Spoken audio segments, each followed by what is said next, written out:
lift this up above the knee here. Okay. Okay, so let me just go over the from spleen 1, okay, because it's been a while. Okay, so spleen 1 is right here, yeah, on the just off the medial corner of the nail, and then spleen 2, again, you kind of slide along the border between the red and white skin, the skin of the sole of the foot, and the skin of the dorsum of the foot, proximally, and then we're gonna run up against the first metatarsal phalangeal joint here, yeah, and we're just distal to that. Okay, so this is like spleen 2 right here. Spleen 3 is gonna be just on the other side of this, yeah, just proximal to the head of the first metatarsal bone here. So right here, okay, this is spleen 3.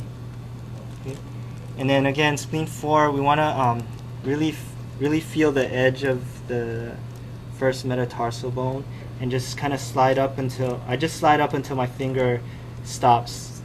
Okay, my finger is stopping because it's encountering the base of the first metatarsal bone, and I'm gonna put another sticker there. So from here to here, this is about spleen 4. Yeah, and it is about like 1 cun distance, yeah, between spleen 3 and spleen 4. Okay, sorry, I'm also pressing kind of. Oh, you need that press. Okay, spleen 5, we said that that's at the intersection of the line drawn anterior to the medial malleolus and the line drawn below the medial malleolus. So if we take those lines into a corner, we're going to get to this point here. So this is going to be about spleen 5 right here. Okay, so anterior and, inferior to the medial malleolus coming into a corner, that's going to be our spleen 5 right here. Okay, and then we get to the points of the lower leg. So spleen 6, again, I start from the medial malleolus. I usually just like slide, let's see, this is it. I kind of just slide up. My finger, it's not like there's a distinct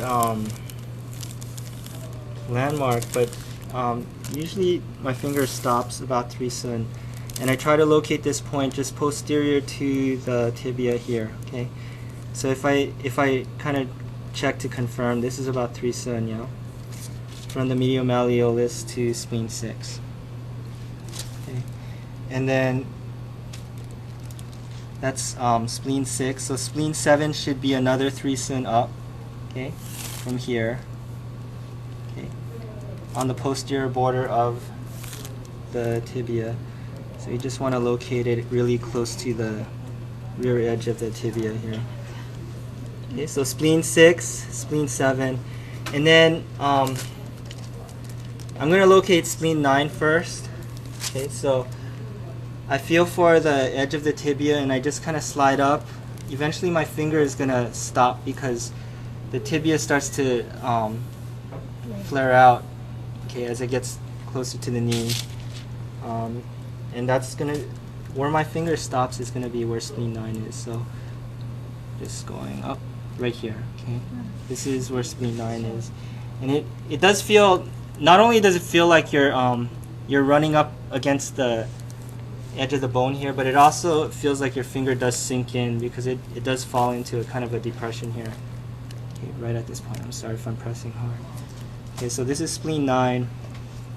And then going backwards, our spleen 8 is going to be about 3 cun below 3 cun below spleen 9 on the posterior border of the tibia here. Okay, and if we kind of check, if this is 3 cun, okay, this is 3 cun, this distance should be 4 cun, right? So 3 plus 1 is 4. This is 3, okay, so 3, it's a little bit, yeah. But this is spleen 8, spleen 9, spleen 8, 7, 6. It's not really in a straight line, yeah, it's kind of...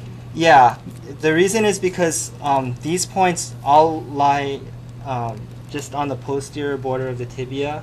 This, again, this point, That's the widest. yeah, it's where the tibia starts to open out this way. So usually these points are all pretty much in a line, because they're following the same edge of the tibia. But spleen 9 tends to be a little bit more medial than that. Okay, so any questions about that? Okay, let's see. Well, we could do one of two things. We could have everybody practice these points, and then I'll continue on. Or if you guys want, I could go on, and then at these points, add more points to what you guys can study. Let's practice so we can remember where they are, and then Okay. that's my vote.